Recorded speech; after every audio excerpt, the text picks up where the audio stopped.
Hey, Rudy. Hey, Alex. How's it going? I'm swell. How are you? What are we playing today, Alex? Look at this amazing shark. We're playing Depth. Sharks vs. Divers. Underwater.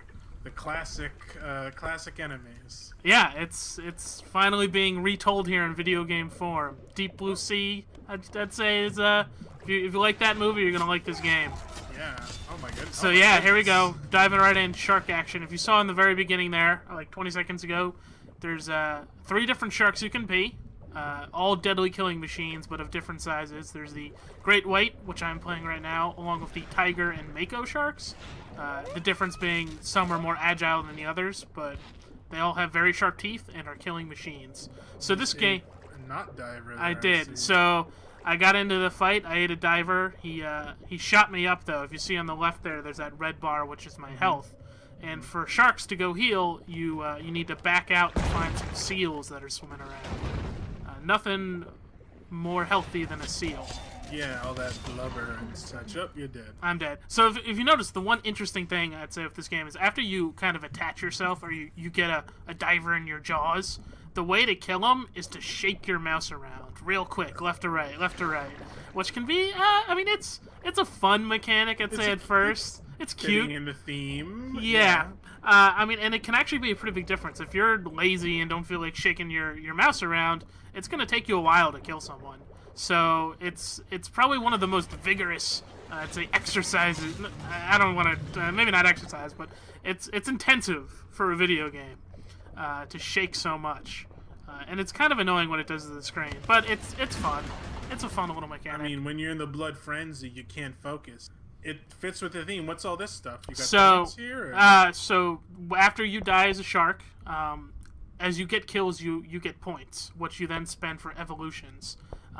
Evolutions all have a different point cost. I believe right now I have, I think, sharp fins, which means that as I swim by divers, my fins will cut them. And there's certain ones that maybe improve your ability to smell. So as you see, the shark always has vision. Yeah, I see outlines of divers, exactly. You can improve those to see maybe mines, which are a defensive weapon that divers can put down.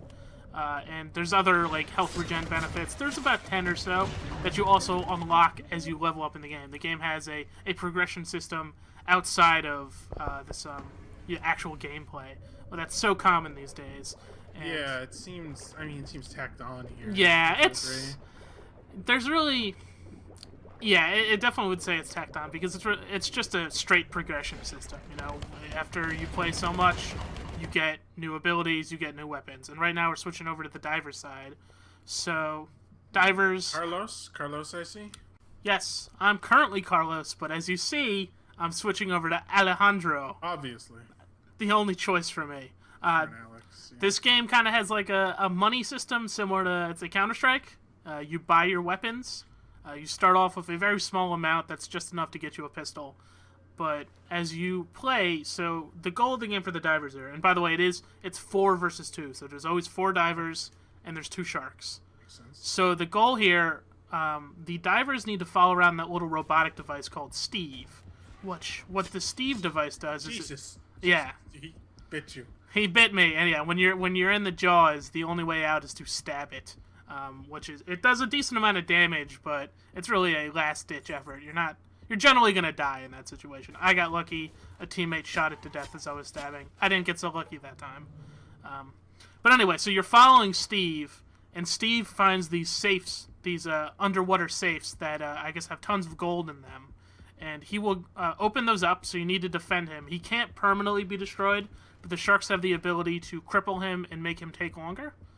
So he'll open the safes, and then he'll get you more money to buy more weapons. There's also random gold little trinkets that are spread around the map, like gold and MP40s. You'll see, oh, here we go, I got a crown.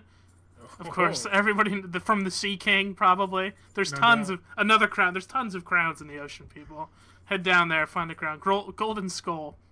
And you can pick these up and bring them to Steve to get you quick money right now. So if you see in the bottom left, it gets $14.50. It just jumped up to $18.50.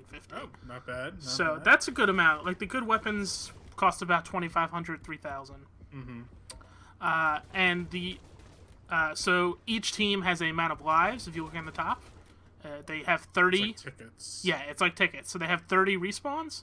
The way that the game ends is if the divers run out of respawns, they're completely out. They're game over. If the sharks run out, they're also game over. But the divers have a second objective to do, which is if they escort Steve all the way to the boat, which if you see there's a little progress bar beneath the diver. Yeah. If they escort him the entire way, they also win, no matter how many lives the sharks have left. So there's 2 objectives, and it's the combat in this game is a lot of fun. It's it's got that very atmospheric. It's got like, it's very chilling. You're in the dark. You got your flashlight, but it's just you in the water.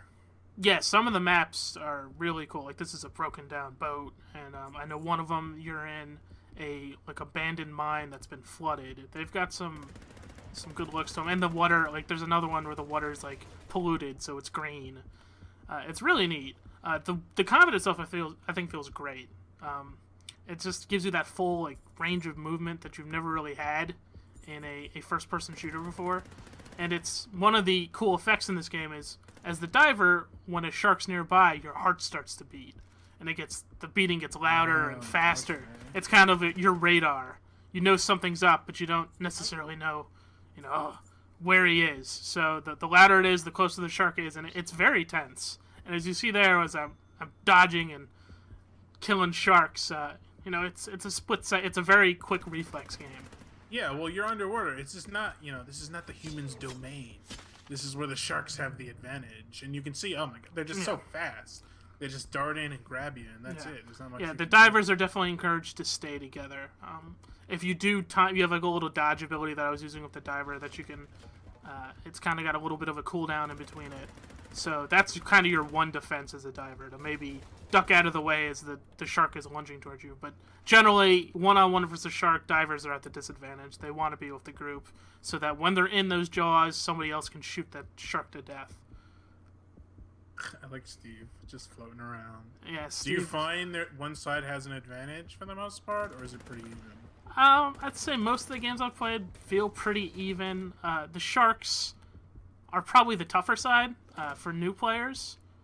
It's just a different style of game, and you need to really work together.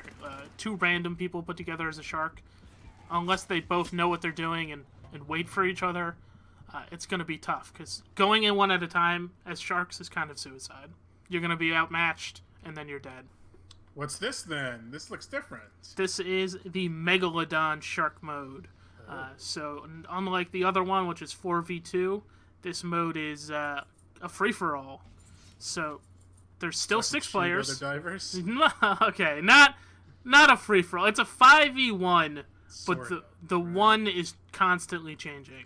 Okay. So everyone gets a chance to be the shark in this game. Oh, you don't always get to be the shark, but assuming you know what you're doing, you're probably going to have a shot at being the shark. How this game works is one person's randomly assigned the Megalodon, which is a giant shark. Super shark. Yeah, as you see there, it's massive. And the divers all have the submersible, little underground scooters, that give them very fast movement.